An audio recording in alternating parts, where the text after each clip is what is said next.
Isipin niyo mga kababayan, Paskong Pasko. Sinabi ni Sara Duterte na hindi daw po siya nagpapatawad.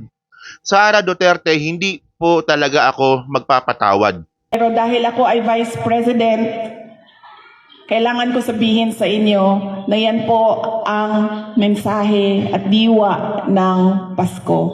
Pero po ako, hindi po talaga ako magpapatawad. So, kamusta po mga ka-Streetwise? Ako po si Takero Miyamoto at welcome po sa aking munting channel. So, mga kababayan, ibang level po talaga ang pagiging Bartinela at pagiging sinto-sinto ni Sara Duterte. So, kanina pala, no, si Sara po ay nasa Ifugao at nagbigay po siya doon ng speech, isang Christmas message speech. So, alam niyo kung nung nakakagulat dito, actually marami siyang sinabi doon eh. Pero ang pumukaw po talaga ng pansin sa akin, nung sinabi po ni Sara Duterte na hindi daw po siya mapagpatawad.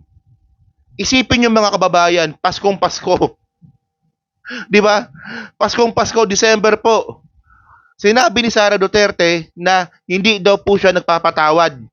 Alam niyo, ang daming implications nito. Nakakatakot 'to mga kababayan.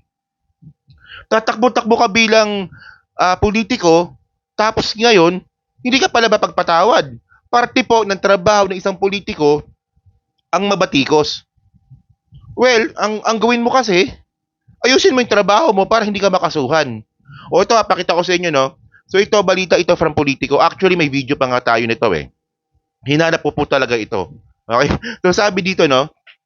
Okay, nabalita ito December 3, no? Sabi dito, hell hath no fury than a woman scorned.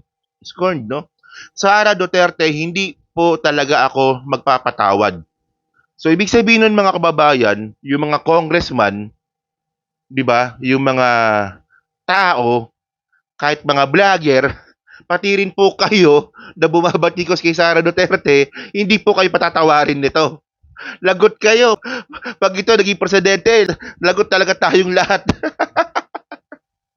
Grabe, no? Oh, so continue natin sabi dito.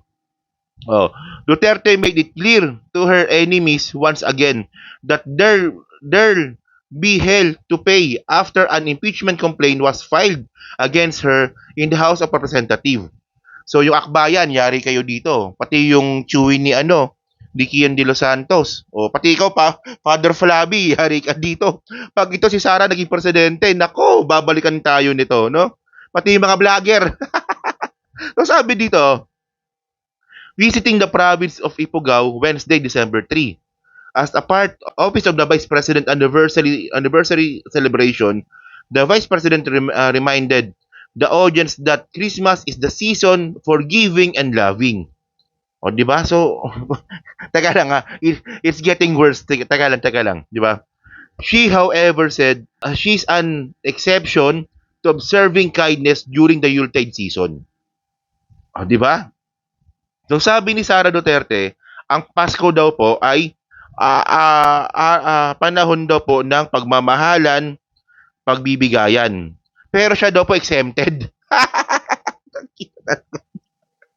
Spoiled brat. Mga kababayan, ganyan po talaga yung ugali po ng mga may sinto-sinto, may sariling mundo talaga ito. Isipin mo sabihin mo to sa harap ng maraming tao at syempre merong nakakuha ng recorded video nito na ang Pasko ay para sa pagmamahalan at pagbibigayan. Pero exempted ako doon. Malala na po talaga sapak sa utak nito mga kababayan. Yung psychotest. Kailan yung psychotest? Ang lakas ng loob mong magbanggit ng drug test. Ikaw nga Baliw ka nga Baliw ka ata Ata. Sabi dito, dahil ako ay Vice President, kailangan kong sabihin sa inyo na yan ang mensahe at diwa ng Pasko. Pero ako po, hindi po talaga ako magpapatawad. Diba? She said, eliciting laughter after the audience, Duterte said, there's no single way of dealing with anger. So may anger pa pala to, no? May anger issues pa pala ito, no? Okay, meron sa atin mabilis magpatawad, meron sa atin matagal, at meron din dinadala na sa hukay ang galit, she said. Okay. So ang point ko dito mga kababayan, 'Di ba? Pwede mo namang sabihin na galit ka. Pwede mo naman sabihin na mahirap ka magpatawad. Pero ang point dito, bakit mo kino-connect sa Pasko? Ang bastos mo naman, 'di ba? Ay, Diyos ko naman 'to, 'no? So ngayon, kasi alam naman po natin mga kababayan na kahit saan po magpunta si Sara Duterte, ipit na po talaga siya. May plunder case, tapos may anti-terror na kaso, oh, tapos may admin na kaso, oh. And then mga kababayan, may subpoena pa. Eh yung problema ni Sara regarding diyan sa death threat niya, mukhang hindi naman totoo. 'Di ba yung sinasabi ni Sara na meron siyang grave threat, mukhang hindi naman totoo 'yon. So paano mo ipagtatanggol ito sa NBI? Kasi kapag napatunayan ng NBI na nagsisinungaling ka, eh yari ka talaga dito. Oh, pinagbantaan mo yung buhay ng presidente. Pati po ni Lisa Marcos at saka ni Martin. Oh, actually talagang ano, no, talagang grabe na po talaga yung sira ng ulo ni Sara, no? Okay. So baka sabihin niyo naman kasi fake news ako. Okay. So actually, hinanap ko po talaga tong video na to at may video po talaga akong nakita. So ito, panoorin natin to, sige. Ang huli ko pong mensahe ay mensahe sa Kapaskuhan. Marami po sa ating mga Katoliko na mga kapatid ay naghahanda na po sa panahon ng Pasko. Ang Pasko po ay panahon ng pagpapatawad, pagmamahalan, at pagbibigay. Forgiving, giving, and loving. Lagi ko pong sinasabi na depende po yan sa tao. Pero dahil ako ay Vice President, kailangan ko sabihin sa inyo na yan po ang mensahe at diwa ng Pasko. Pero po ako, hindi po talaga ako magpapatawad.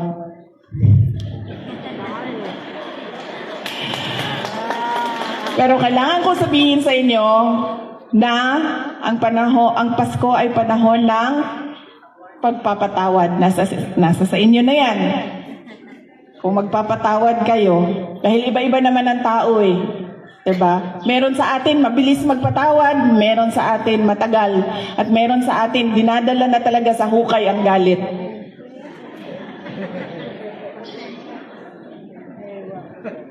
Pagbibigay at pagmamahal. Hindi po kailangan na mag-ara. Okay. So yan na yun, no?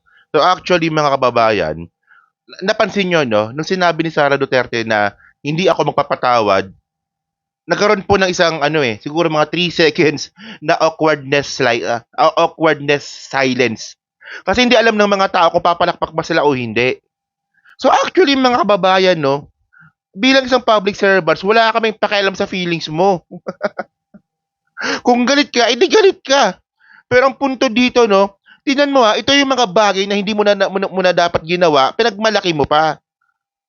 Oh, so ngayon, nung sinabi ni Sara kanina, ako po yung taong hindi magpapatawad. Ngayon, ano naging reaksyon ng mga tao? Tumahimik. Hindi nila alam kung magpapalakpakan ba sila o hindi. Kasi mali yung sinabi mo. Mali yung ginawa mo. Kahit ikut-ikutin mo yan, kahit na mag-tumbling-tumbling ka dyan sa stage, mali yung ginawa mo. Alam nyo kasi mga kababayan kung ano nakakatakot dito, mga streetwise. Pag sinabi mo kasi na hindi ka magpapatawad, ibig sabihin nun gaganti ka. Di ba? Gaganti ka. So anong klaseng paghihiganti ba yung gagawin mo? So ayun ang point eh. Kasi kung hindi di ba? At least you get the point, no? Kung hindi ka magpapatawad, ibig sabihin nun maghihiganti ka. So paano 'yan?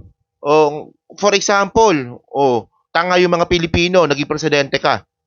So anong paghihiganti ang gagawin mo? Alam naman po natin mga kababayan na si Sara po, siya po ang pasimuno ng tukhang. 'Di ba siya po ang pasimuno ng tukhang sa Davao City noong 2013. So siya mismo kaya niya magpagano ng tao. Ay, Diyos ko mga kababayan, nakakatakot talaga to. Kaya nga sabi ko nga mga ka-streetways, no, pag nagkaroon po ng isang Sara Duterte presidency, baka hindi nyo na ako makita. Baka magtago na lang ako.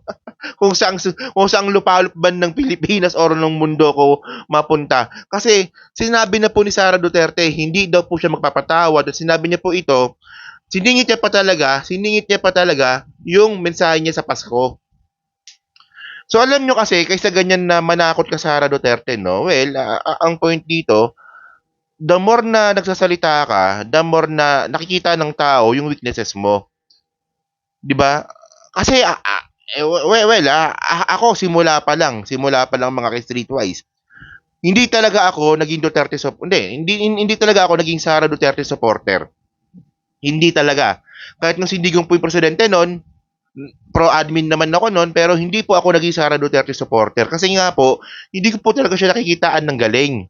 Buti sana kung yung level ni Sara ay parang kay Miriam. Di ba? At least, di ba? Yun nga lang, ang layo po talaga eh. Ang layo eh. So, ang pinupunto ko lang dito mga kababayan, di ba? The more na nagsasalita si Sara Duterte, the more na nagsasalita siya, the more na nakikita po natin kung anong klaseng tao at kung anong klaseng politiko si Sara Duterte. So, ang point ko dito, sinabi ko na nga kanina, bilang isang politiko dapat, alam mo dapat at kalkulado mo yung mga sinasabi mo. Hindi pwedeng bara-bara dito. Tingnan mo yung nagmura si Sara, ang pangit pakinggan. Nung nag-grave threat si Sara kay Presidente Marcos, nakasuhan pa siya. So ito mga kababayan, siya po is yung klase ng tao na salita ng salita nang hindi nag-iisip. Okay lang sana kung chismosa ka lang sa kalsada, busy presidente ka eh. Oh, so ngayon actually, hindi pa masyado kumakalat tong video na to. Swerte lang ako nakakuha ko ng copy. So ngayon, ikalat natin to. 'Di ba? Na ganitong klaseng tao po ang posibleng 'di ba? Maging presidente ng Pilipinas kasi ito ako naman po mga kababayan, hindi naman po ako naniniwala sa survey ng 100%. Pero ang survey po kasi ay nagiging magandang basihan po natin kung ano po yung political dynamics po sa Pilipinas. So nakakalungkot lang po mga kababayan no na Sara Duterte pa rin po talaga yung nasa top para maging presidente ng Pilipinas sa 2028. So, ang kailangan po talaga natin dito ay i-expose ang ganitong klaseng mga speech ni Sara para po magamit po sa kanya kung sakali mang topakin, kasi topakin talaga to no, na tumakbo bilang presidente. Di ba? Hindi daw siya magpapatawad, tandaan niyo yan. But hindi pa pala to, di ba sabi nga ng mga Kristiyano kung ang Diyos nga nagpapatawad, si Sara pa kaya? So yan mga kababayan, no, suggest po sa team replay, no? Ano masabi nyo nga po dito sa speech nga ni Sara Duterte kanina sa Ifugao? So kayo ba, hindi ako talaga personally nagulat talaga ako dito. Hindi ko talaga inaasahan na ganito pa rin sasabihin niya dito. Okay na. So dyan po sa team replay, no nga po masabi nyo nga po dito. So, paki-comment lang po sa baba at binabasa ko pong lahat yan. At syempre, dyan din po ulit sa Team Replay, pa-like, pa-subscribe at kung di naman kalabisan, pa-share na rin po ng video po na to. So, hanggang sa muli po, kita na lang ulit tayo sa susunod nating content. So, thank you, salamat, and babush!